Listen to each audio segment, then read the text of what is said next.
original music podcast.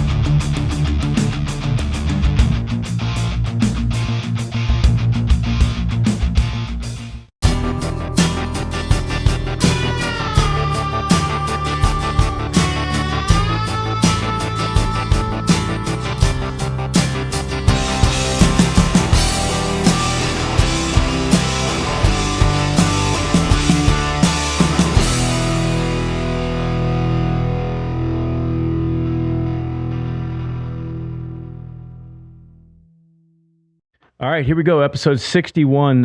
Tonight we have Steeple on Main, which is a recording studio that I don't even know how I ran across it, but I saw it and I was like, wow, that's a really cool idea.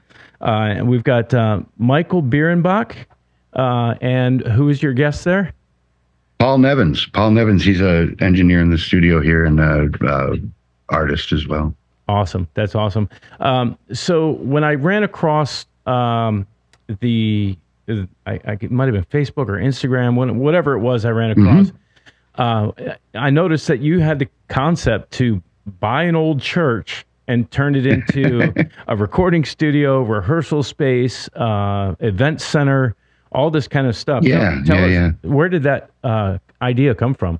Well, for starters, it's not I came up with the idea, so that's why I laugh a little bit. It's actually, kind of a well understood thing in the audio industry, in the studios and whatnot, that the churches, in particular old churches, make good spaces for this kind of stuff. So that's kind of how I ended up in here. But it's a very long story. I don't know how much of it you need. But the shorter would be Mike had a home studio in St. Paul that was in his basement, and one day we were down there and looking at the space, and I was just like, Mike, we'd outgrown it. Yeah. We need more space. It's not enough. Like, it's great. We had really built it out and made it as kind of professional as we could. Yeah. And within maybe 2 weeks, Mike had sent me the listing for this building and was like, well, what about this in terms of more space? So it kind of started before that. I guess I've been the house recording engineer down at First Avenue for 15 plus years. I don't know, probably encroaching 20 now. Yeah. It's hard to say whether the pandemic years count or not. I know. Yeah. But with the industry shutting down like that. And so I had a home studio, which was, bigger and I had a drum room and it had a fair amount of space, but your typical home studio, the low ceiling heights and kind of all of those problems. Plus, I was, during the pandemic and stuff, I was doing some streams out of the studio with a full band kind of stuff, and it was really cramped. Yeah. And I don't know, I just don't outgrown the studio. And Paul had helped me build the last studio, which was called Rice Street Circus Studio. Yeah. And I had a great clientele because of my connections with First Ave. That's a lot of where my sources came from. So over the pandemic, everything kind of shut down, and I was able to do some stream stuff out of there. Kind of got me thinking about the possibilities of doing soundstage stuff and all of that. And I don't know if we've just lost a connection here or if the screen just changed, Zach. Yeah, I still got you. Still seeing us? Okay. Oh, yeah. Well, that's the most important part. Right. So I started looking just for something a little more appropriate, and I started looking. This was also right at the top of the housing bubble there. Yeah. So houses, I was thinking a house with some place that had 1,000 square foot room was really what I wanted. Right. And their houses were just outrageous, and even commercial properties right inside of the city limits were outrageously expensive. So I just kind of stretched out a little bit, and luckily the commercial market was suffering at the same time that the housing market was doing really well. So the property was in the right price range. Nice. And I saw it, and the church thing dinged in my head, just because there's plenty of churches that get converted into studios, and there's good reason for it. Now you guys are outside of the city limits of Minneapolis. You're out west, right? Is it Wayzata? Yes. Yep. Right out by Wayzata. Technically, Maple Plain is the town, but I had never heard of it. I lived in the Twin Cities for 30 years and hadn't heard of Maple Plain before. So little tiny town. I think 1,700 and some odd people. So it's a little blip on the map. very close to Wayzata, though. And then did you move out, sell and move out of St. Paul? Yeah. So I sure did. You uprooted I everything. exploited the market is what I did. I took advantage of the high housing prices and spent it on commercial property, which was low at the time. Yeah, that's it's nice. Now, you're not living in the church. You live. I stay here frequently. Yeah. There's also like there's a second story, I guess technically it would be. The basement is finished out into the control room and the Studio A live room, and then there's the sanctuary area of the church, which is just a live room space. But then there's another space above that, and then I stay there whenever I'm entrenched in whatever's going on. Okay, that's cool. So I'm on steepleonmain.com, and I'm looking at the layout. And so you're saying where the sanctuary is? Oh, I see. Off to not on the sanctuary side, but where it kind of turns off 90 degrees. There's like an apartment or something up there above that. Yeah. Well, that looks cool. And it's not really an apartment; it's just a room. We're hoping to expand this into. We've recently got approved by the city to be an event venue. Okay, you did get huge. That. Yeah, we did, and that was that's huge because now. As everybody knows, recording studios don't make the kind of money they did in the 70s and 80s and even into the 90s. And there's, everybody can record on their own system at home now. So there's a lot of not even competition. There's nobody even competing with you. Somebody buys a Scarlet Red and they're recording at home. What I offer is the ability to record full bands all at once kind of stuff where you kind of get that old school feel to the whole song because the whole band's playing together and whatnot. It's not just track by track. And that's where Paul comes in. Paul, do you run those sessions? I've run several of them. Yeah, since I've worked with Mike for so long at this point, it's kind of I have my own, clientele and bands I'm working with, and we actually just recently had a release from a group called Lyco Eiffel, who's kind of a almost progressive, not metal, but kind of hard rock. Sure. And it was quite an intricate session. Music. Yeah, really long songs, but the idea of coming in and tracking it all as one unit. Yeah. And basically doing some pretty minimal overdubs. That's really the beauty of this space. And what sets it apart, I think, is the actual spaciousness and just being able to really track and also go into some really nice gear, so everyone is getting great sounds all at once. Now, when you say progressive metal, are we talking about like kind of that really complicated math metal type stuff, like Animals as Leader? No, I would almost say more akin to like kind of King Crimson, and it's a little bit more kind of spacey, a little bit more. It's definitely not super overly math heavy kind of music, more just kind of extended song forms, really interesting lyrics, a little bit more interesting song structures themselves. Yeah. Not the guys that are worried about doing a 3-minute song to fit the formula for radio, right? Indeed. And that's largely not my clientele either. Yeah. I think given the volume of music being produced these days, there's room for all of it. You can put out the really long songs now that you never would have got the opportunity to before, if just for practical reasons. Yeah. Well, I think, and I was just talking about this on the last podcast, is terrestrial radio is. I haven't turned it on in years. Literally, I'm on. Right. So, what do you use in your car? What do you do in your car? Because that's where I listen to radio. The honest answer is, the honest answer is, I am streaming Spotify Joe Rogan podcast nonstop, huh? On my 25-minute drive to work. So it takes me about there and back, about 3 trips to work, and I'll get an episode in. Gotcha. But all right. But as far as music and stuff, like most of the time, like if I'm in my car and I'm listening to music, I'm previewing mixes that I've done in here. Using the old car studio as the listening room. Yeah. Oh, absolutely. I think every engineer does that, don't they? Yeah. Or if they don't, they should. Yeah. That's where I'm at with that. Have you guys tried the Slate Audio VSX headphones for mixes? I have not. No. I actually use headphones very little in my mixing process. Yeah, I do too. I use my near fields and my car reference, but I picked these up on a whim. And it's a set of headphones that has, essentially IRs loaded of these different studio rooms that they've captured. So you can listen to a mix in a big studio in LA. You can listen to a mix. They even have a Tesla. I don't know what model, but like this is what it would sound like in a Tesla, and it's pretty cool stuff. Have you had an opportunity to actually compare it?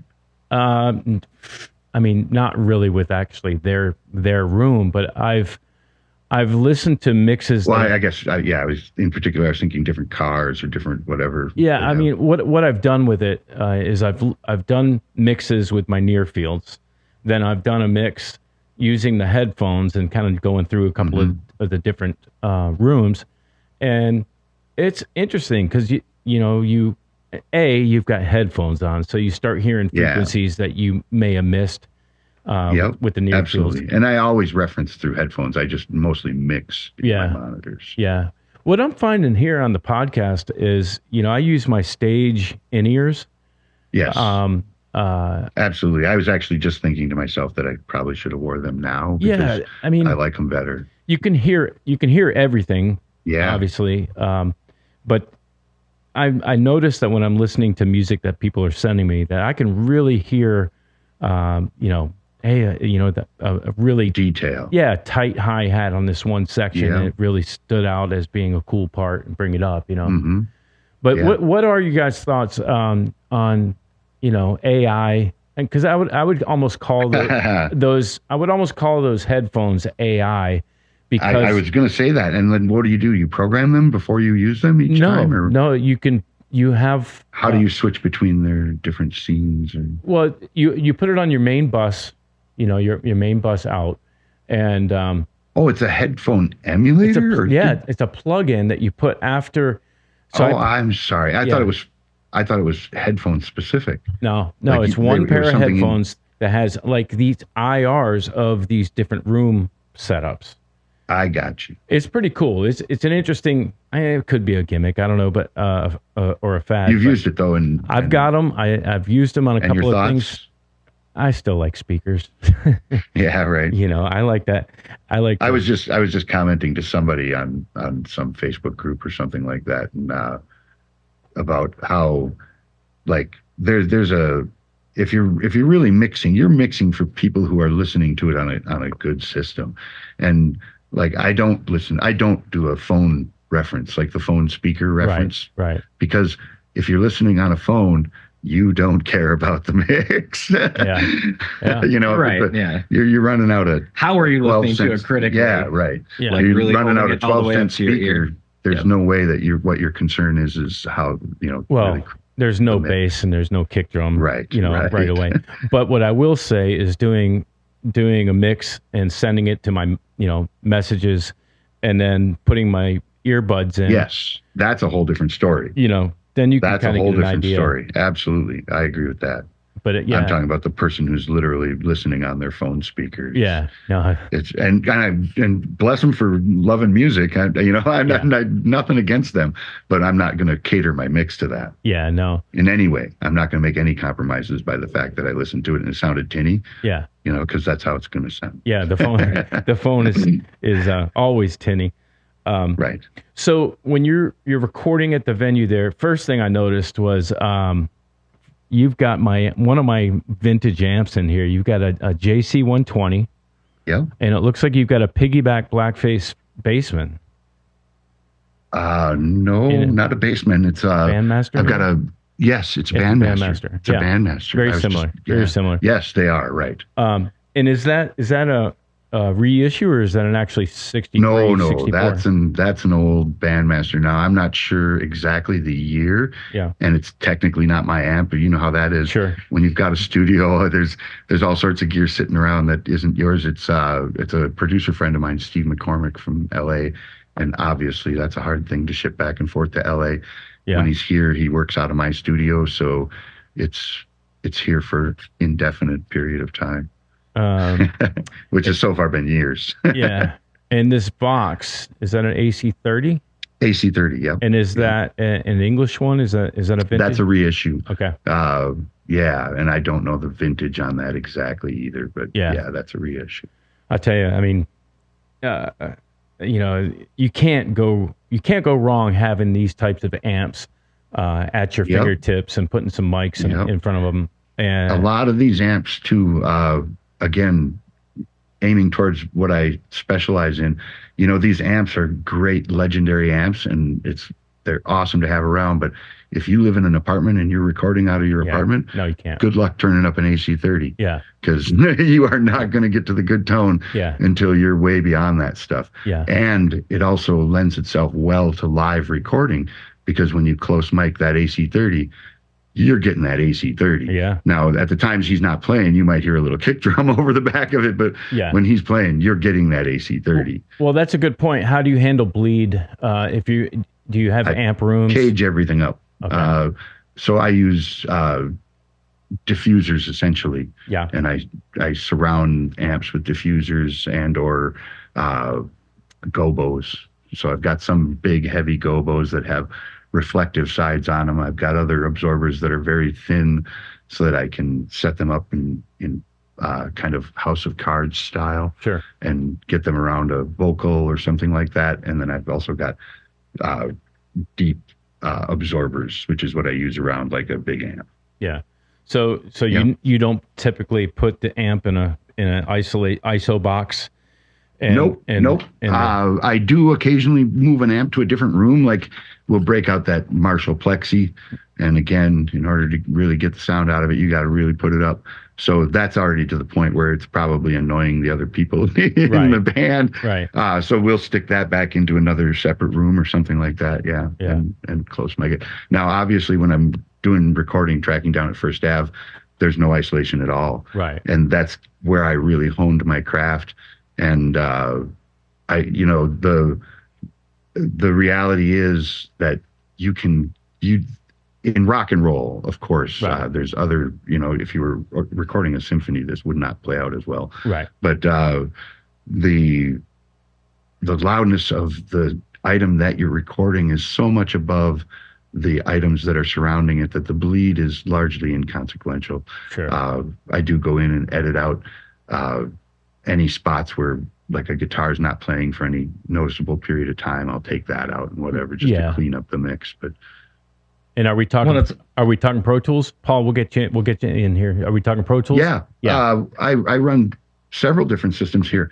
A lot of that is because the clientele it dictates that to me. So I run Pro Tools and Reaper primarily, and then I have Cakewalk as well.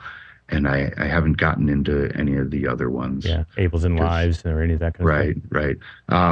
And that's largely, Paul works virtually exclusively out of Reaper. Yeah, that's what I use. So he's an ace with it. And I've had several clients through, because it's an inexpensive yet powerful DAW. Yeah. It's great for the beginner. Yeah. And or the band who really can't afford to, they can afford to come here and track, but they can't afford to spend all of that time mixing and cutting up and all of that stuff. You know what I'm saying? So having that here so that I can track into that and literally just give them the file and say, here's the Reaper file in all of its entirety with all of your audio already organized, labeled, everything's ready to go. You take it and work it. Okay, so Paul, is that typically what you do when you do a session? Is that you guys are capturing the song, getting the best quality takes, the best quality audio, and then are you sending them with stems of all the parts that they can then mix themselves?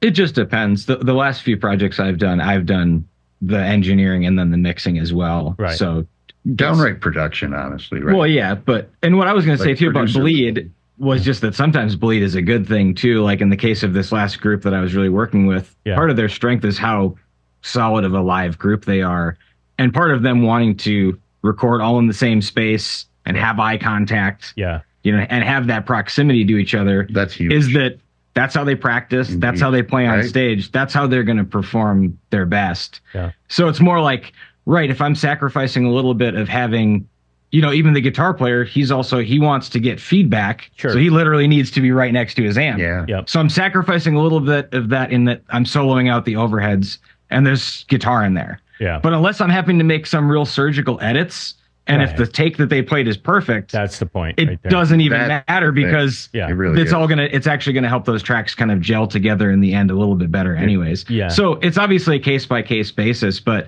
if the band is committing to, doing full live takes in the live space, and I know that they're that good, I'm confident it's like I'll sacrifice a little bit of that for them being able to be closer to each other. Sure. That's how they're gonna play best. The improvisational I just got goosebumps. The improvisational spirit will not come over a group unless they are shoulder to shoulder, eyeball to eyeball. Yeah. And again, one of the songs we tracked, it's about a 7.5 minute piece, and it's like a guitar solo. Right. It's all their lead guitar player is kind of dictating.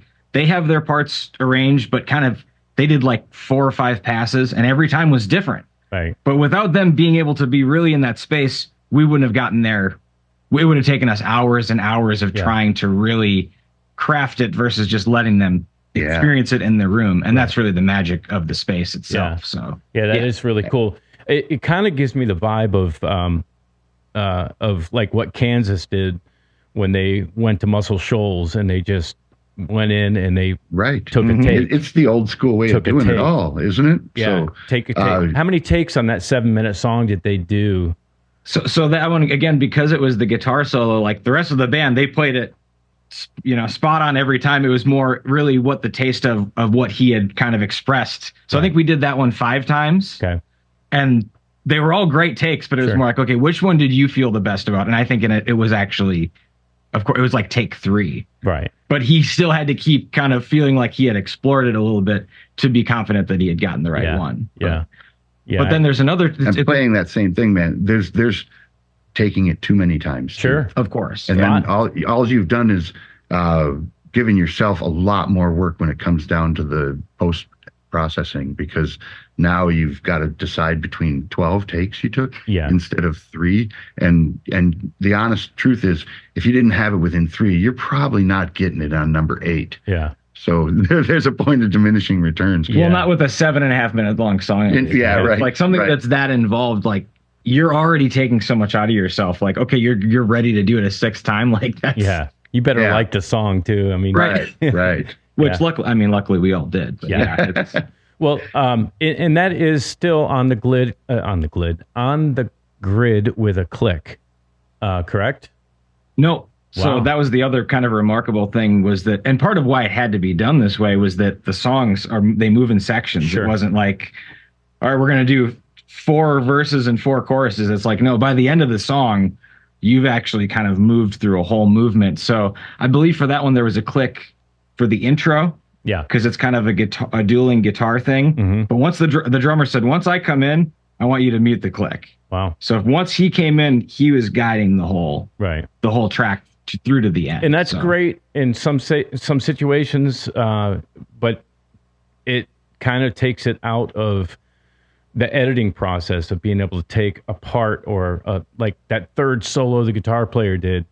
I will say this: what I was amazed was that I at the very kind of end of the post, it was like a situation where there was a timing thing that had been bugging me the whole time, but the band didn't bring it up. Yeah. So I was like, do I make the edit without asking them? Because no one is complaining, but it's bugging me. Right. And so I was like, well, I'm just going to look at the other takes. And I just went in and clipped this, whatever it was, an 8-bar excerpt. Yeah. And just I'm like, how close will it be? And I cut it from take 1 or whatever it was. Right. And pulled it over.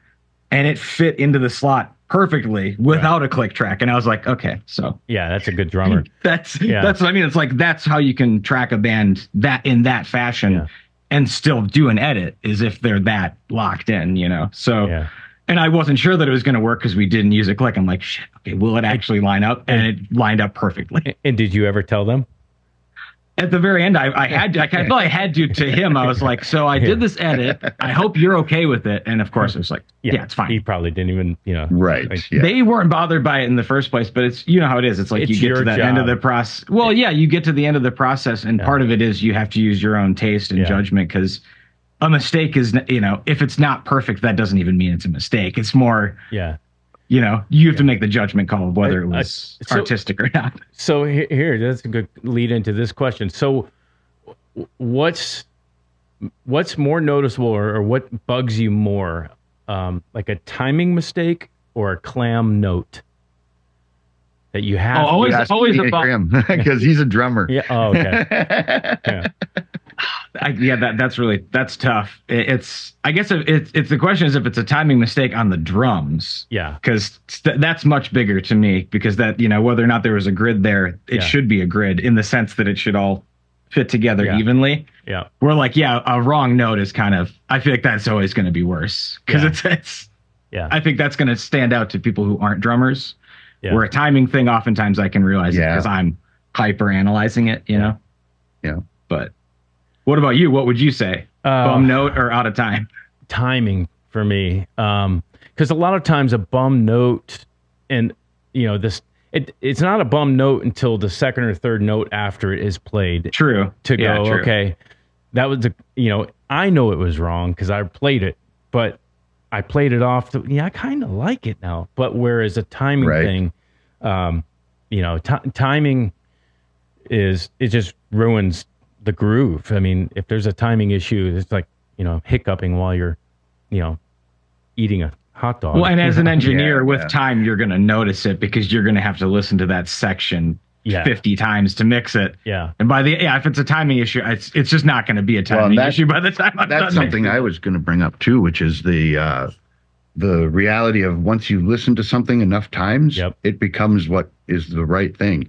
I liken it to church hymns when I was a kid. Mm-hmm. I didn't like the church hymns, but I knew them, and I'd sing them even when I wasn't at church, because they were just, they'd been through my head enough times that there you go.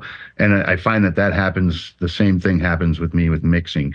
You got to step away sometimes and come back, and something just glares at you when you come back that you would just totally accepted. And do you guys find, like, when I'm mixing my stuff, my personal stuff, like, I'll go at it hard for a good session, 5-6 hours of mixing it, listening to it, boom, and then I'll review it the next day in the car or phone or whatever, and then if there's something that's just drastically needs to be fixed, boom, I'll go hit it again. But if not, I like to let it sit for like a day or two. And just kind of hear something else, so that's not the only thing in my mind. I had just literally made that wrong promise kind of to a band, where I was like, I'll get this out to you in a couple of days. Yeah. And after the first bit, I was like, I don't want to just jam this in tomorrow again, because I told them a couple of days. Right. So I get a hold of them and say, hey, you know what? This is actually a little more complex than I thought, and it's going to take me a couple more days, Yeah.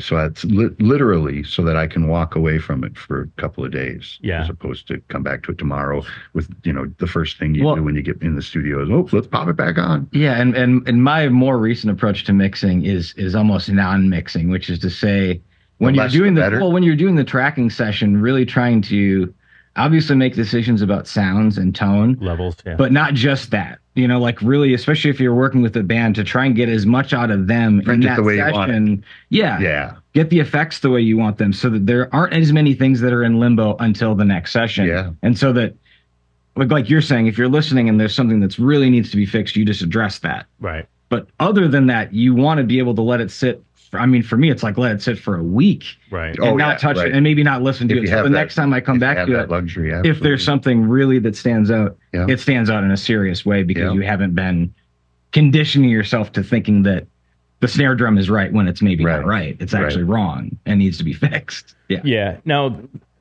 you guys are. Paul and I work in unison as well a lot. So so there'll be somebody there to kind of like point out to you, things that, I don't know, like even things that you normally think of that you just didn't think of, or whatever. And to say, you know what, that guitar sounds a little tinny. Yeah. and not only just say that guitar sounds a little tinny. Here, I've got an idea to solve that, right? As opposed to, here's another problem for you, which is what the band comes to you with, right? They just come to you and say the guitar sounds tinny, right? And then you go, okay, well, let me go in there and try and fatten up this guitar sound. And, whereas it's really helpful to have somebody else in the studio who's literally knows what they're doing and can be like, that guitar sounds tinny, and I'm going to adjust it. Yeah. Well, I like to call that a chaperone. Right. And when I'm in here by myself with no rules and nobody saying you can go off the deep end. But so when you guys are recording drums or that guitar that was tinny, you're capturing to tape, so to speak. You're essentially. You're not using like a bias effects type of plug-in for guitar tones. You're capturing the amp, so that's why it's. I always monitor the sound that I'm actually recording. Right, that's why it's always so important. Record flat. Yeah. You want to be, like the snare example. If you're recording analog drums, and you're into the second take of a song, and you're like, you know what, that snare is just not working. You got to change it right then, because you're not going to be able to unless you do, drum replacements and stuff like that. Right. I don't know how much of that you guys do. And like that stuff's not easy to just work in. You can't throw in just 2 beats of drum replacement, right. There's a lot of work goes into all of that. I don't do that stuff. I'm like almost entirely, but not entirely, working with rock and roll bands who really want the a little gritty, Yeah. Oh, yeah. It's, the First Ave crowd. That's not, I ended up there not by chance. That was a club that I enjoyed the music from and all of that stuff too. So I got lucky and fell right in with the kind of music that I like, and got in with really good artists of that genre of music. Yeah, I lived in Minnesota probably 89, 90, 91. And I think like First Avenue was just opened. There was we would go to the Caboose. We go to Yeah, First Ave's been there since 72 or something like that, I think. But there was a Prince era there that right, and that was when it was different, blowing up. Yeah, the Danceteria and right. Yeah, but so you're saying that the clientele there mostly is rock bands now? Oh yeah, largely. Nationals or regionals? There's nationals. Yep, there's a fair number of nationals. I've worked with 5 different Grammy winners through First Ave, I would say largely national touring bands, often international. So I've done a lot of work with bands from Europe and a few. Is there a stage set up where they've got a line going to a recording room? And nope. So I record it all flat. Okay. I sit at front of house, and it depends on the rig, what I use for a recording rig, because they have multiple house rigs, and or the band might bring their own front of house console. Wow. So they have an old analog rig, Midas Heritage 3000, I think, which is a 56 channel old school, like takes 7 guys to lift it up console. And the backbreaker. So with that rig, I have all the direct outs going to a bunch of multi-pins that multi-pin to the old Alesis HD24 ADAT machines. Wow. And I've got 2 of those synced together, so I can do 48 channels there. Wow! So you're bringing it to ADAT and then throwing it in the.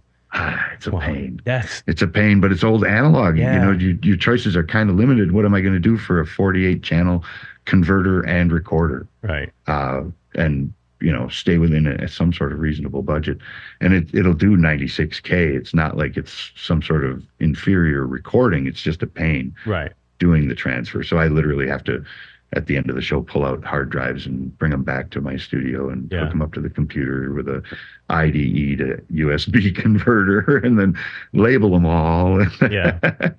Well, it's amazing. Like the newer equipment. I mean, this is a small scale type of the digital mixers that, now you're pulling out an iPad and doing your in-ear mix and all that kind of stuff. Yeah.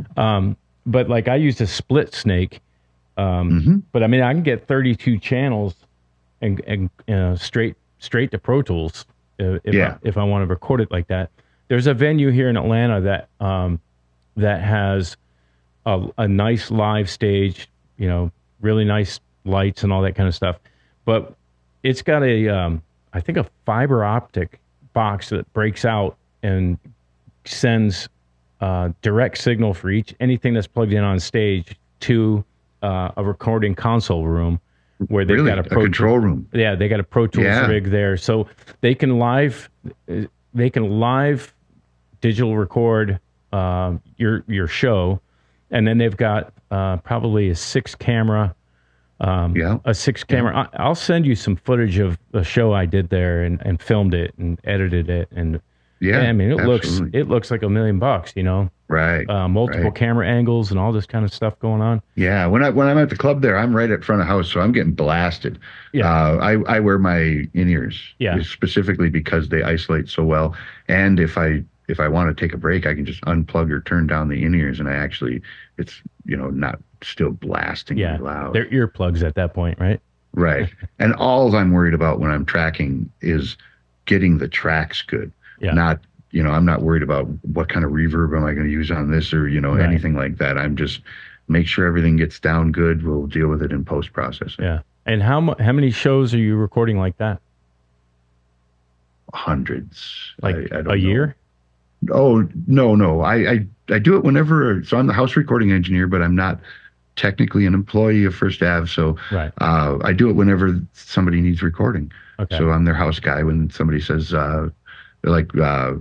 the closest I ever got to having my own control room was Sturgill Simpson.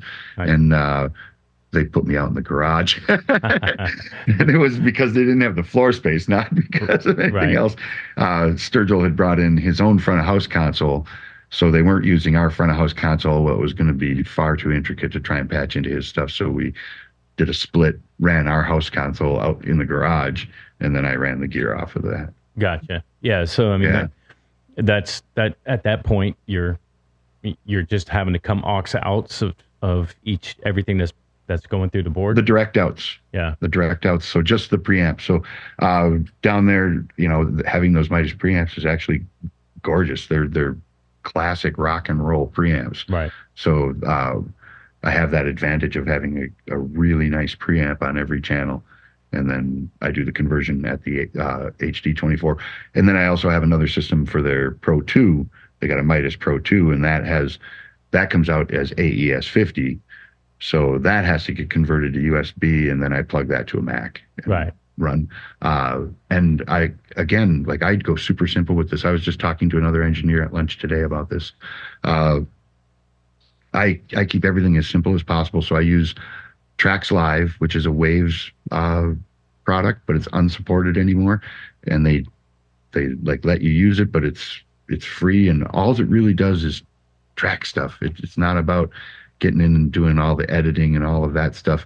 So it's super simple, and I know it's going to be stable. Yeah. And then I don't even hook that computer to the internet ever. Right. I installed that. I got it working with this system. That's what this computer does. It's packed in with the AES to 50 to USB converters, and that's what I bring to the show. And don't ever hook it to the internet. And I know I don't have to update anything or any of that. So just reliability is all I'm worried about when I'm tracking. Yeah. Just get the tracks down. I'm about to be in the middle of updating hell. It's time for, because you've put it off so long. I put it off so long, and my version of Pro Tools doesn't work with this operating system, and that and this and that and this, and my plugins are 32-bit, but I need 64 bits now. And so I am just dreading that. I wish that was an easier process to. I do too. I wish it was more. They could never sell a car with the kind of defects that they'll sell you a product. Yeah. Like that would never fly. And for some reason in software, it's acceptable. Yeah. I wish there was less hiccups. Let's put it that way. Yeah. And I'm certain they're not doing it on purpose, but right. It's the, changing of the computer chip to the silicon-based chips. Are you guys using Macs there? Or are you on the M1, M2, M3? I use Macs for my live stuff, and I use PC for in the studio here. What about you, Paul? Yeah, I just have I used to use a PC laptop for my recording. I was on Mac forever, and then my old Mac died, and it was just the big decision. I was like, this is a lot cheaper, and I'm yet to come up with any hiccups. I do a lot of home recording though, so it's not. Oftentimes, I'm really doing things kind of more piecemeal, but I've not really run into any issues in the studio. Well, the beauty about the PC is that you can expand the RAM pretty substantially. And that's one of the reasons you can change just about everything in it, right? Yeah. So you can update it and just keep your machine going and going and going and going by updating things as they need it. And they're not changing operating systems so often either. Right. And they're not excluding old software when they do. Yeah. That's the thing that really got me about Mac, and in particular, my iPad was, it got to a point where not only can I not download the new version of whatever it is I need, but I can't run the old one either because they don't even have access to it anymore. Yeah. And that's planned obsolescence. Yeah. That's for sure. That's because you tried to do the update. That happened to me on my my positive grid stuff. I tried the new update and got screwed, and then I couldn't go back. So now I don't do any updates at all, and everything. until you need to the best of my abilities as well, because if it's running, it's running. I just actually had a conversation with somebody about that too, but it was about live sound, and they were saying they never update their live console with firmware. Right. Yeah. And I don't think that's a good idea, because like they're addressing issues, if as far as updating goes, if you got time to update your live console, you probably should, because they're addressing issues that came up as that thing being a live console. And whereas the opposite in my DAW is, if I don't have to, I'm not going to. Yeah. And I guess I don't know how I reconcile that to myself. But well, I would have to look at, you'd have to look at the update. Is it curing a problem that I have? If I don't have a problem, then what am I doing? Right. And mostly it's that I'm scared of what the update can do in my computer, whereas the update for the console is a whole different story. Like, it's been tested and tried and true on that console. Well, there's only so much that your console does. Right, exactly. Yeah. And there's not so many variables inside of a console that, oh no, if you got this much RAM, you got to do it this way, or if you got, if your monitor is such and such, so that makes sense. Yeah. To me, like updating a console, I do it as soon as the update is available, and I've got time to deal with anything that might come up. I would do a backup, like on my, and it's super simple on the X32 here. Like it's probably time for a firmware update, so I would just put a USB stick in there, back up what I got. Exactly, and you easily can go back to it, right? Yeah, that's part of the thing too, right? Is I can. If this doesn't work, I can go back to factory reset and install the last update, which I saved on a USB drive right over here, right? It's like cold storage for Bitcoin. Yeah.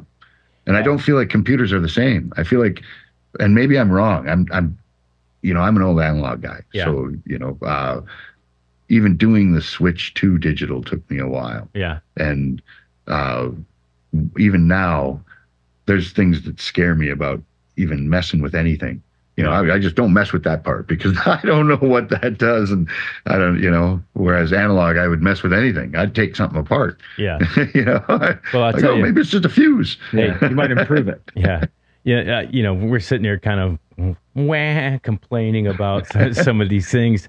But think about if we actually had to go back and do our recordings to 2-inch tape.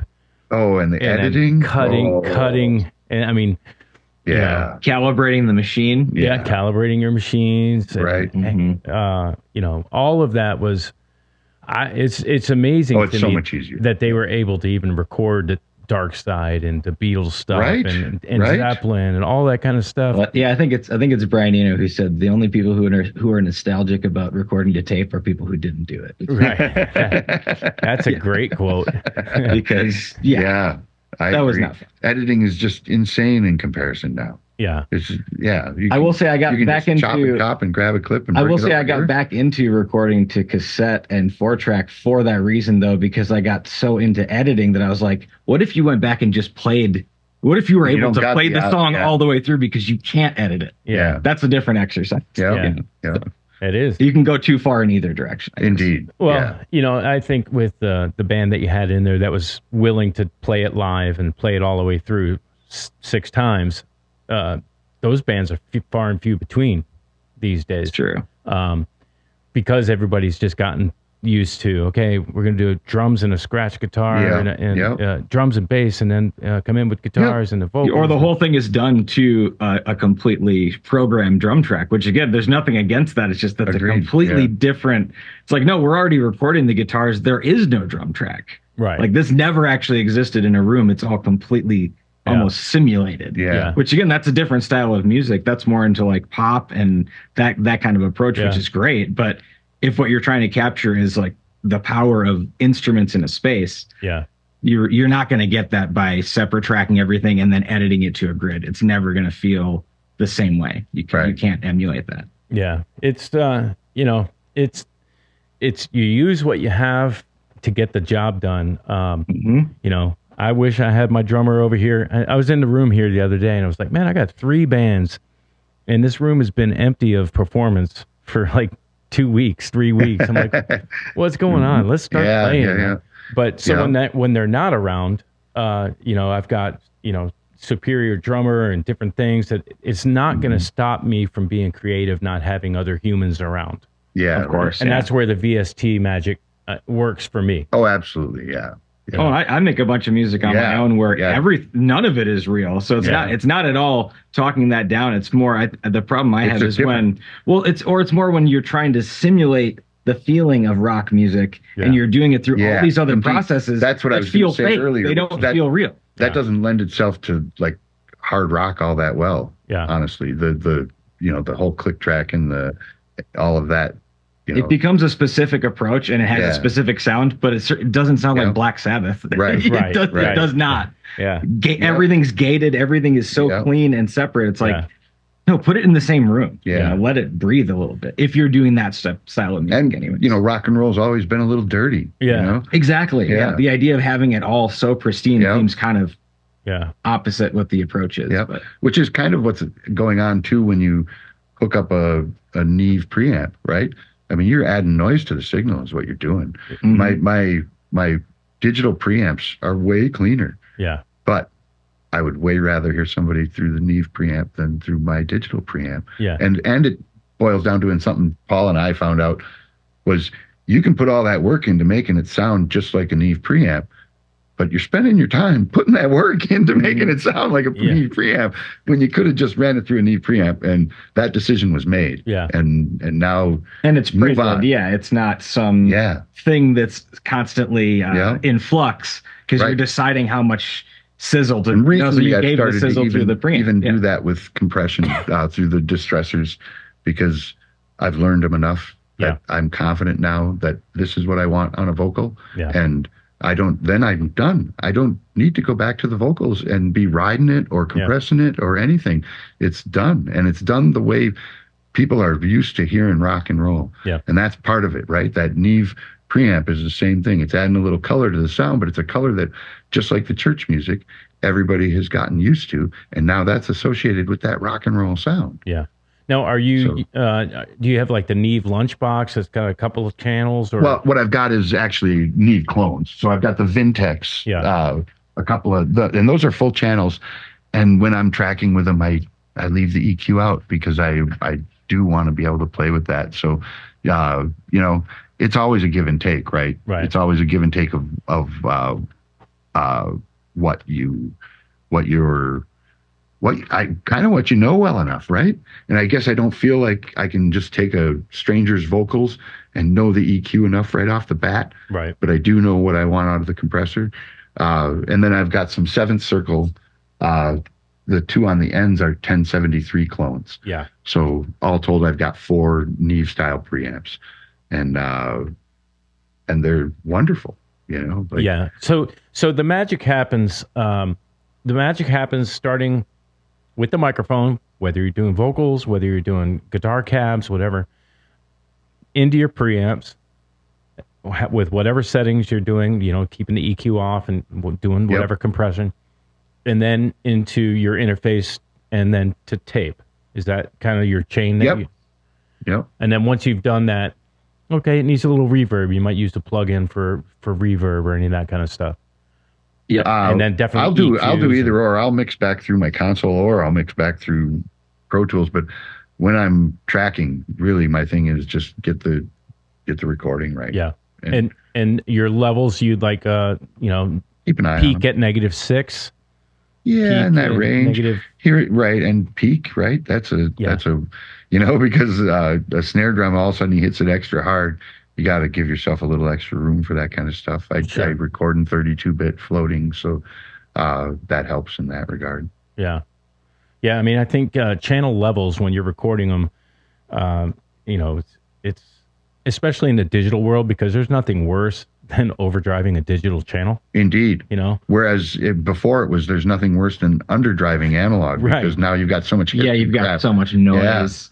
Yeah, it's the exact opposite. When I switched over from analog to digital, there was a steep learning curve. Yeah. And I tell you, the first band I recorded, there was almost nothing usable. Wow. Because you could hear was the tape. Indeed. Well, no, all I could hear was the digital distortion. Oh, right. And the opposite, because I'm like, you were riding everything super hot. Like everything, I'm rock and roll and analog. You're like, red is good. Yeah. You keep it right there, bouncing into that red. Yeah. It sounds so punchy. It's like, it sounds terrible. Yeah.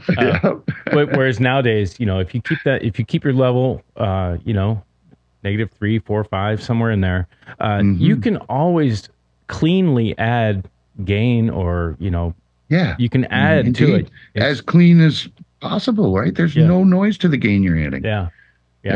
Are there any particular go-to plugins that you like for compression, EQ?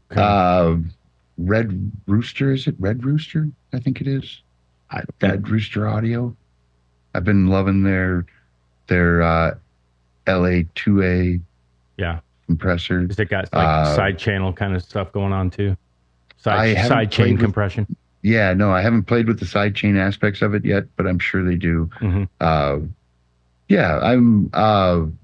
I'm also kind of a purist. I like less is more, in my opinion. So I don't get crazy on effects much, and I don't get. I don't know. I guess I just play it, by ear as I go. What about you, Paul? Do you go a little wackier on your plug-in chains?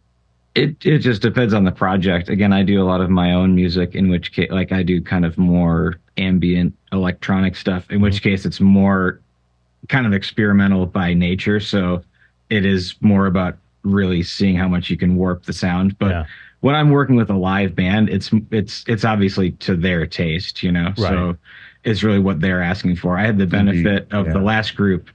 Their drummer, like many drummers, is also an audio engineer. So he was able to kind of not just, not give me vague descriptions of what he wanted, but be a little bit more descriptive in the sound he was going for, which obviously that makes it more of a no-brainer. But if I'm left to my own devices, I'm always, in general, less is more in terms of the mix, just because I'm trying to usually achieve a more natural sound, just for my taste.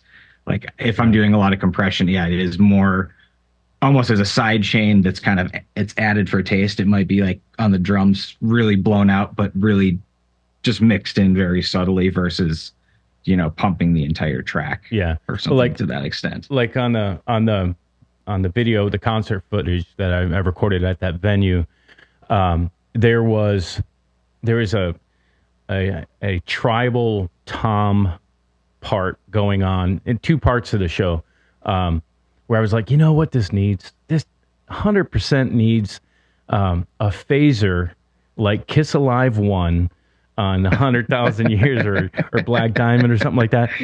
So on my drum bus, I put a phaser on there and I automated it to come on that one section and automated it out. So it was an intentional effect for an intentional reason. And the beauty was automation. You guys do a lot, a lot of automation in the mixing process.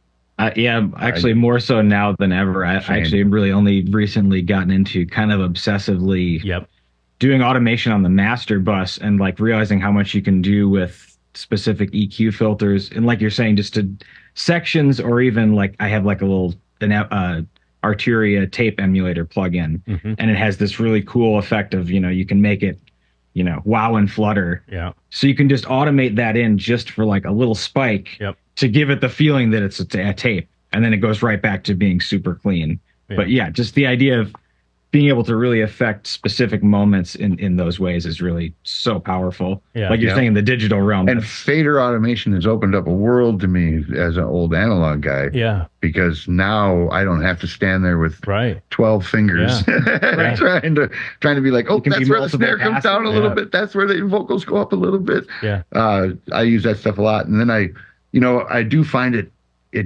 some of it gets frustrating. Some of it is like you automate something and you forget you automated it. Yep. And then it's wrong and you're trying to fight that automation. Yeah. So you got to keep close tabs on what you're doing. Yeah, that actually leads into the nerdiest of nerd questions.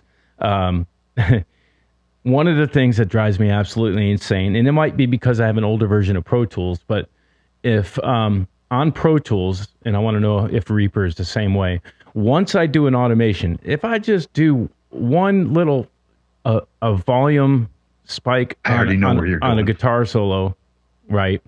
Now, if I want to change the volume of the anything else of the overall on that track, it's like pops back to, it's like, dude, why don't they figure out that I only want to automate that, and if I want to bring the whole track leave down, the reading of leave the reading of the read all alone except for the spot that I actually wrote to. Yeah. Right? Still, I've had that problem just a couple days ago, literally driving me nuts. It drives you nuts, and then you have to go back and go, oh, that track's automated, so is what it is. But my question is Paul, on was it Reaper that you used? Is that the same case? I guess I don't do as much. I don't think it is, but I also don't do as much. I don't have a console set up at my house where I'm doing a lot of my mixing and like editing. So me neither. A lot of mine is really just actually writing it in, you know, manually. Well, does Reaper have a mix view and an edit view? Yep. Okay, so if you had dual monitors going on and you're on your edit screen and you do a volume automation up on a guitar solo. If you go to your mix screen while it's playing and go, you know what, the overall volume of that track is a little too much, and you try to adjust it. You can. No, you can in Reaper. Yes, they're separate. Yeah. Yeah. So, because I've thought about them, like they were really smart to make it not that way, because you have ultimate control then. Otherwise, you're constantly battling between which one you want to actually have be making the decision. Yeah. You know, Michael, one of my workarounds on this problem is like, say if I've got my rhythm guitar, I've got 3 guitar tracks on the rhythm guitar. I send that to an aux bus. Yep.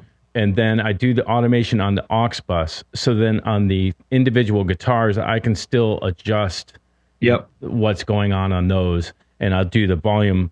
So you do it as a send, or you do that as the output? I do on the aux bus if I need, let's take a different example. Are you listening to both at once is what I'm asking? I'm listening to everything. Say the lead guitar, because the lead guitar needs a little volume boost. So I've got 2 tracks of lead guitar going into a bus. I'll automate the bus so I can still have control of Gotcha. That makes sense. Indeed. And that's and you're doing that anyways. You're busing the guitars all to the same anyways. So, right. And I do, I guess now that I think about it, that's where I do most of my editing, I guess, instinctively. Yeah. For the automation. Yeah. The aux bus. Because I have such problems when I'm going to the tracks. And But Paul, that's I'm stealing that idea of using some far out EQs structures on my master bus. It's really cool. Yeah, you can fade into a telephone EQ and fade out of it on the whole mix. Keep things interesting. Yeah, right? that's a good one.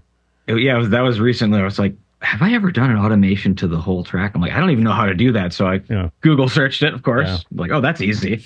And pretty cool effects that you can achieve with that one. Yeah, I find through this whole, I've been using Pro Tools, I think, for 13 years or so. The whole process of learning any DAW, I don't care what it is. I don't care if it's video editing. I don't care what it is. If you're sitting in front of a piece of software and you're like, man, I wish this thing would do this, you have to always think, it will. You're just too stupid to know how to do it. Mm-hmm. They've already thought about it, and you go on Google and you will get your answer most of the time. So did you take a Pro Tools class? No. Hard knocks. Me neither. Hard knocks. Yeah. I'm doing the switch over from the last 2 years or so. I started with Cakewalk, and then I moved to Reaper, and then I moved to Pro Tools. Mm-hmm. And although they are all very, very similar, like I can walk up to any one of them and be like, there's some way, there's a quick, easy way we can split here, and we can, blah, blah, blah. And all of this timelines look the same. The console section looks the same. All of that. It might be a difference on how you route to each one of them or something like that. Mostly it's just the shortcuts. Yeah. But it just drives you nuts not knowing the shortcuts. Yeah. Literally being like, I left the drum group on. Yeah. When you could have just shortcutted and turned it off, and now it's like, okay, how do I got to do that? Yeah. So I'm chasing myself with shortcuts. I know the software will do all the things I want it to do, and I spend, I don't know, a fair amount of time. There's like YouTube and things, just going, okay, somebody knows, and it ends up being a 30-second or 1 minute YouTube clip I'm looking at. Yep. Because it's just, how do you route this? Because you were too dumb to know. It took 1 minute to tell you. Right. Yeah. And, but I can do it on Reaper, and I can do it on Cakewalk because I already learned those ones, Yeah. But if I'm on Reaper, I might forget and think it's the Cakewalk way of doing it, so it gets a little confusing. But working cross-platform like that, I do it a little bit. I use Pro Tools for audio, and then I use Final Cut for all the podcast editing and stuff. Yeah. But then I use Ableton Live for my live shows. Oh. And what I've noticed is German type softwares like Steinberger or whatever it was back in the day. I think it's Cubase, right? Cubase, it's very German feeling to me. It's like, well, why would they do it like that? Well, that's how they do those. That's what Logic is too. Logic is also German engineered, and there needs to be 100 different ways to do every single function. Right. There needs to be at least 100 different ways of doing the same thing. Which is really great when you learn how to do it, but it can be a little counterintuitive when you're figuring it out. But do you guys find that working across those different platforms that there are there's just workflow differences to do the same thing? You would do this on Pro Tools, but over here you do this, and not to say that it's harder or it's just different the way that they flow.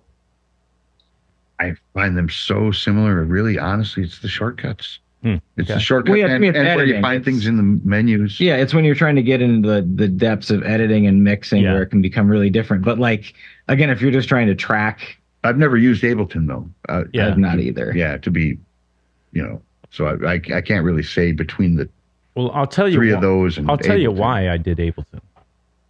When COVID happened and I started my Giza Is Gone band project, I needed a DAW that would reliably be able to fire tracks and MIDI commands for lighting, and that's why a lot of video people use that, I think. Yeah. So I'm triggering video, I'm triggering MIDI commands for my lights, and I'm firing clicks and tracks to the band, and all the research that I came to, Ableton Live was, that's industry standard for live show visuals and stuff, and backing tracks and all that. Yeah.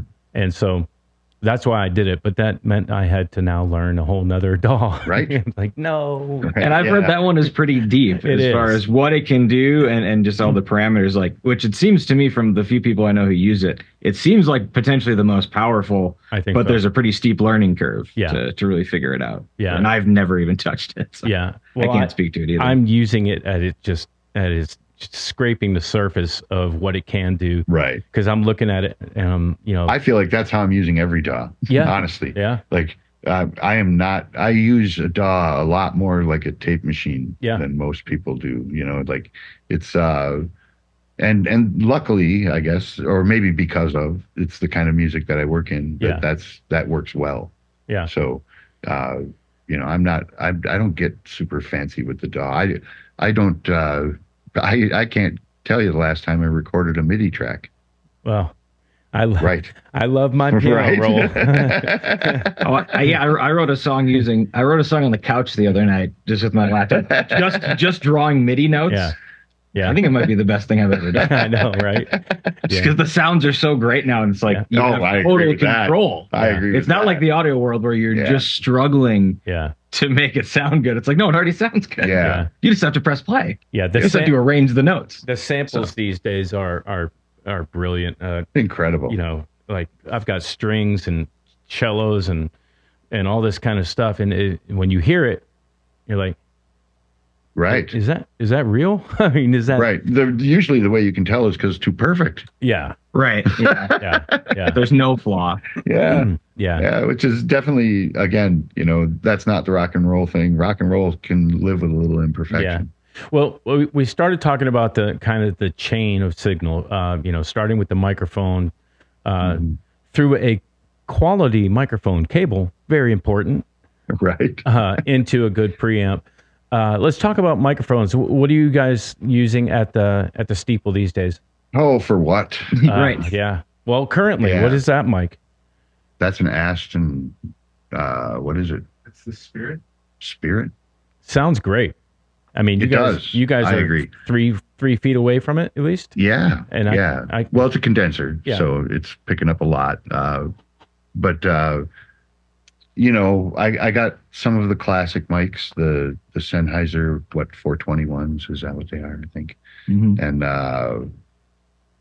the 414s. That's what I was going to say, the AKG 414s. They're really Those are kind of been lately for the last handful of sessions I've done where I'll be recording the overheads and I'm like, okay, we're doing vocals. I'm going to pull one of these off the overhead because we only have 2 of them. Yeah. And then we're going to point it at the acoustic guitar. That's kind of been my just sounds great on everything. And we've done some lately. We did some comparison stuff. I had a large a cappella group in here, and we set up mics everywhere, just because it was going to be such a prime opportunity to get really clean sounds and not overdriven and not overdriving the room and all of that. So I could set some mics back and really get some good sounds. These really performed well, and the 414s were kind of they hands down winner. Yeah, and you used the 414s away from the group, or tight? Everything was a fair amount away. Yeah, I set up stereo pairs. Yeah, everywhere you could think of. Yeah. The 414s were closer, definitely were closer than the Astons, and we set up a drum kit up there and set up a bunch of different mics to do the room mic sound. Yeah. The 414s won that battle as well. Wow. Yeah. They're a solid workhorse for all sorts of things. I see you got a Neumann listed here. What do you got for a Neumann? Boy, I've got it's a small condenser. Oh, can't think of the model number right now. I've never been the best with that. The pencil mic or? Yeah. I got a pair of them. Yeah. And I used to use those for overheads until I started playing with the 414s more. Oh, wow. And the 414s. Should I grab them so we can? Sure. Yeah. What about the 214 in comparison to the 414? How much of a difference? I haven't played with it.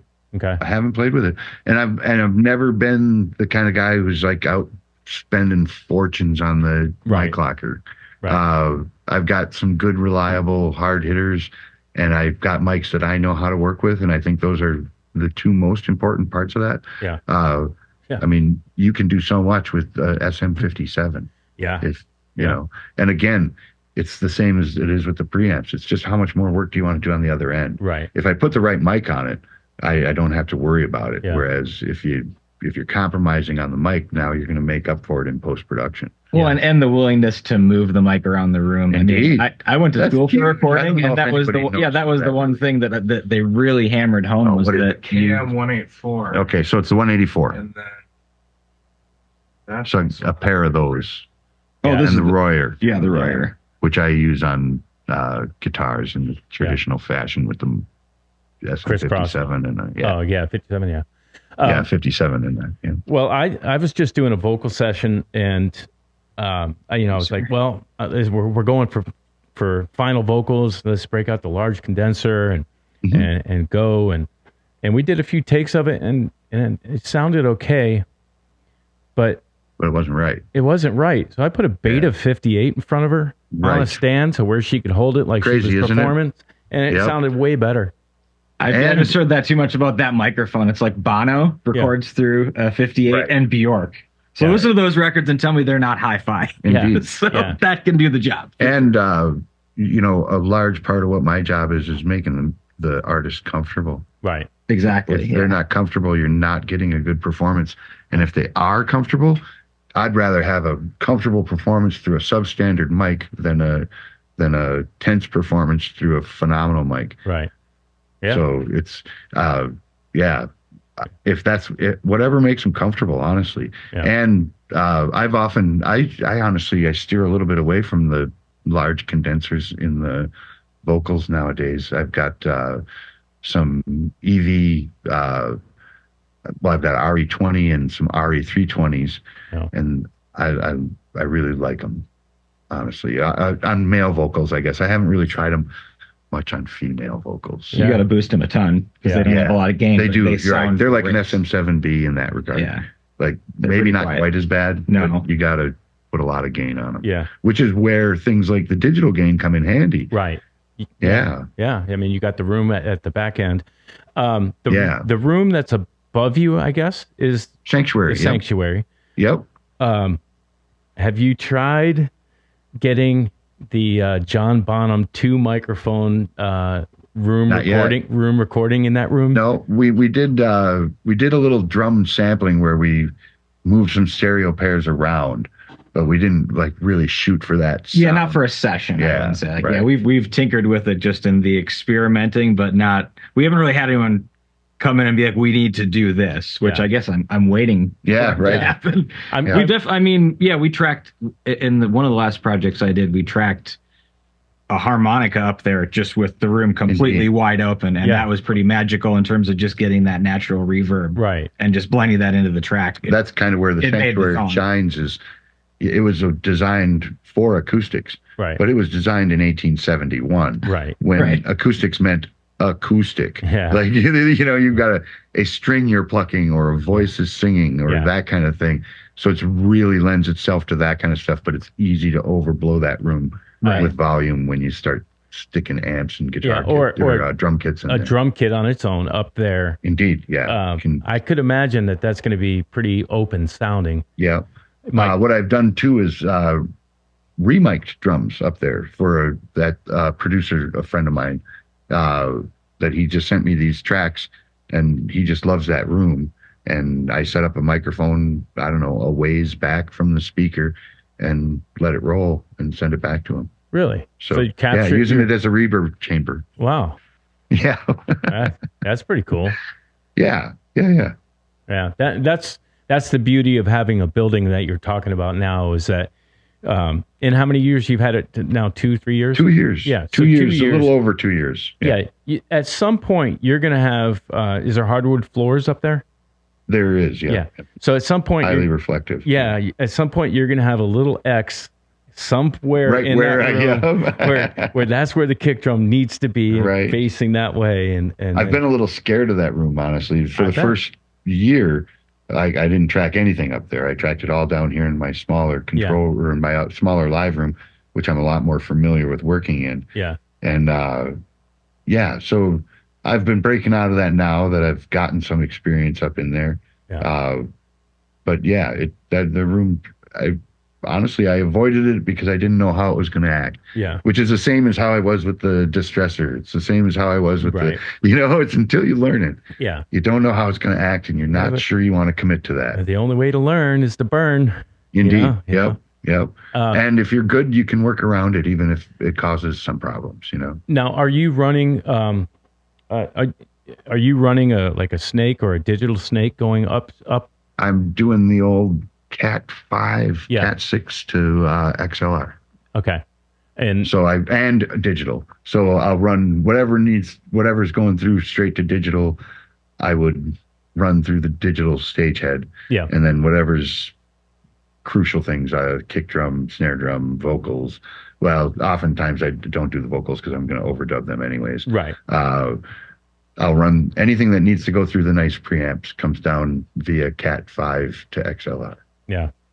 Well, Cat 6. And to be specific, have you used those yet? I've not used Cat 6. I've used Cat 5. So here's the thing. None of them have a ground. So you can't run phantom power. Excuse me. Unless you have a specific type of Cat 6 cable that has a metal shielded outside, because that's what they use for the ground for every microphone, and also to send the phantom power. So I first got them and I plugged in and I was like, oh, well, this SM58 works great, And then I went and put some sort of 414 wouldn't work, would it? Was it 414? Right. Right. And I went to hook that up and like, what in the hell? And I hook up the, I'm back and forth and like, okay, it's clearly not getting phantom power. What's going on here? Yeah. And so I have a tester and I went and tested it and I'm like, there's no ground on any of these microphones. Wow. So you wouldn't even know you didn't have a ground if it was a dynamic mic. Yeah. Which I can see being a little dangerous. Yeah. Yeah. Yeah. So you've got to have a very specific kind of Cat 5-6 cable. Yeah. I wonder if like on my X32 with the expansion SD16, that I Cat 5 to that, and I can. That's fine. Yeah, right. I can do phantom power then, but the box. That's because the actual head's providing the phantom power. Exactly. Yeah. Yeah. That makes sense. Yeah. So there was a little learning curve on that too. I guess there's a little learning curve on everything. Yeah. No doubt. But what alarmed me was the fact that if I had just run an SM58, if I'd run nothing but dynamic mics on that, I wouldn't have even known I didn't have a ground. And then if I'm getting problems, I wouldn't even know why. Yeah. Yeah. It's like, it didn't seem like something that in my research, and I did a fair amount of research about these before I decided to go with that instead of a regular snake, because I have to run multiples of these Cat cables, right? Because each one will only do 4. So I did a lot of research on it, and nobody mentioned that you had to have a special kind of Cat cable in order to get the ground. Wow. Well, did you leave yourself a trunk line to be able to do future runs of anything? Well, it's right above me, so a little unnecessary. Gotcha. I've got a hole in the floor in the corner area where all my lines go up. Gotcha. So and that way I can tuck them out of the way, and it's because we're also going to be doing events and weddings and stuff like that up there, which I think we touched on. Yeah, but maybe got a little away from it. Let's talk. We went down the recording Nerdville. Right. Let's talk a little bit more. It was inevitable. Yeah. You guys are doing rehearsal space. Yep. Do you have a lot of bands in that area that? Well, it's the Twin Cities. Yeah. Okay. I mean. Yeah, there's a lot of bands, and I've already worked with a lot of bands, so I've got bands who are used to working with me. I would even do some rehearsal stuff in my old studio, but now I've got the room to really bust out. I've had rehearsals here where we've had four horn players, 4 backup singers, 2 different drummers, 3 or 4 guitar players. I can pack a huge pile of people. Yeah. In that room and still be comfortable. Yeah. It looks like you've got some drapes where you can kind of cut down the reverb on that room up there, so you have a little bit of control. Absolutely mandatory. That room it's just insane without anything. It would be almost unusable. Indeed, it's out of control. So I've got drapes on track, and they're all large acoustic stage drapes. Specifically designed to absorb. Yeah. And without them, it's pretty crazy up there. Yeah. Even with them, it can be a little crazy up there because the flat floor, and then I've got a vaulted ceiling, but the very top is flat. And so there's I get this flutter thing there if I don't have a carpet right below. A rug of some sort. Yeah. Well, that's awesome. So with the permission to do events, are we talking about being able to do, some live music on Friday night there in the church? Or? Well, the sanctuary room is fairly small. It's about 1,000 square feet. Okay. And that limits our capacity to what limits our capacity is the bathroom. We only have one bathroom up there. It's all wheelchair accessible and has all the stuff going for it. But one bathroom, 75 people, I guess, is the most you can have. Yeah. And one bathroom. So that's our capacity, which anything beyond that would be pretty crowded anyways. Right. But that does limit our, we're not going to be doing big rock and roll shows or whatever out of there. Right. We'll be doing stuff like special, like a band that'll come in and record. They can, take a day and have their friends and guests over to listen to them play their songs, or we've done an album release show last fall. So essentially the same smaller thing. events. Right. Yeah. Smaller events. Or maybe we're going to do weddings. Maybe the the singer-songwriter in the round. Indeed. Songwriter, storyteller type thing where you're dealing with. If we had gotten this together quick enough, I've got an artist locally who does a Roy Orbison tribute, and we were going to do a Roy Orbison Valentine's thing where, you could come get a table. Then I just got to put up a stage that's tiny for him, and just him playing Roy Orbison songs for a Valentine's dinner thing, catered, Yeah. But it's been a little slow going getting us in line with the city and the city in line with us. Yeah, it takes a long time to run those anything through. Run those Cat 5s that you have to rerun and get everything working and get the bugs out. Yep. And there's always bugs. Yep. What was the worst bug that you found from point A to point where you're at now? It's got to be the box elder bugs. Right. The actual bugs. I don't know why, but out here it's maple plane and box elder bugs. Box elder is a type of maple tree, I guess. Yeah. And box elder bugs are insane out here in the fall. Everywhere. Like it's beyond everywhere. If I didn't do something to control them, the first time I came here to visit the place was in the fall. Yeah. And the box elders were out of control. You could not get in through the door without them being in your hair and on your clothes, and it was just insane. Wow. And ever since then, I've been fighting them. But who's winning? It's been a battle. Yeah. They're winning. They persevere. Yeah. They're not winning because they're not at the content that they were before. Yeah. You can safely walk in and out of the building at all times. Yeah. But it's a battle. Like, the real live actual bugs. Wow. Have been that's the box elder in particular. That's crazy.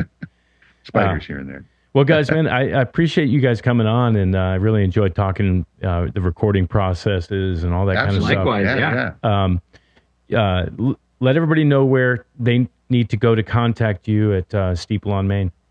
www.steepleonmain.com and or booking at steepleonmain.com. And we're on Instagram, Facebook. Yeah, you got to do all the socials, right? Right. That's something I'm not very good at. I'm not good at the self-promotion, and I'm not good at the social media monitoring. So I've got Zach Alwyn who takes care of that. There you go, Zach. He's behind the scenes over here right now. Awesome. Well, you got a good little team there, and the venue is really cool. I wish I lived closer. When I come up to visit my family up there, I'm going to come see you. Yeah. Yes, you must. Absolutely. Yeah. Absolutely. So, all right, guys. Well, we'll catch you guys a little bit later. Follow us on our YouTube channel, Original Music Podcast. So when this comes out, you'll get tagged. Absolutely. And hang on the line. We'll chat for a second afterwards. All right. All right. See you guys. Thank you so much. You're watching the Original Music Podcast.